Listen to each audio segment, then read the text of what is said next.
Masih menyelidiki dugaan tindakan perundungan terhadap siswa SMA swasta di kawasan Serpong, Tangerang Selatan. Kasat Reskrim Polres Tangerang berencana menggelar perkara hari ini. Dari hasil penyelidikan diketahui para pelaku sudah 2 kali melakukan aksinya pada 2 dan 13 Februari. Polisi telah meminta keterangan korban dan keluarga serta menjadikan video amatir perundungan sebagai barang bukti. Polisi menyebut diduga berkaitan adanya kelompok geng di SMA Binu Serpong. Diduga korban merupakan junior dari geng yang dirundung para senior geng tersebut. Diduga salah satu pelaku dari perundungan merupakan anak dari artis dan politisi. Polisi menurut rencana akan melakukan gelar perkara hari ini.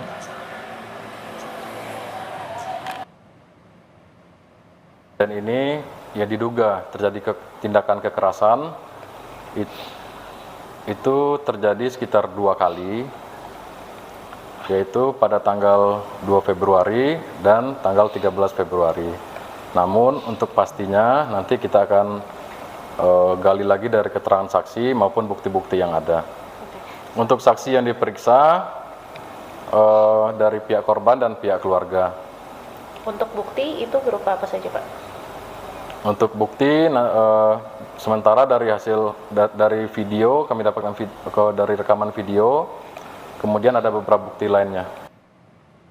Lokasi bullying diduga dilakukan di warung dekat SMA Binu Serpong. Pemilik warung membenarkan jika korban dan para pelaku sering berkunjung ke warung usai pulang sekolah. Namun pemilik warung menyebut tidak pernah melihat aksi perundungan antar siswa. Umumnya pelaku ataupun korban berkumpul membeli jajanan seperti biasa. Ada kayak misalkan pemukulan atau apa gitu? Oh enggak, saya nggak pernah ya?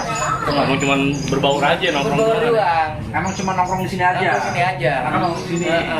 Nggak berantem berarti Bang? Enggak pernah banget. Akur lah ya? Akur. Kayak misalnya di sini tuh pasti kita omelin gitu loh. Oh kalau sampai yang aneh? Tegur. Termasuk minum gitu Bang ya enggak ya? Enggak. Apa tuh pagi, siang, sore? Sore doang. Dari jam 4. Jam 5 udah, bubar. Jam pulang. Iya.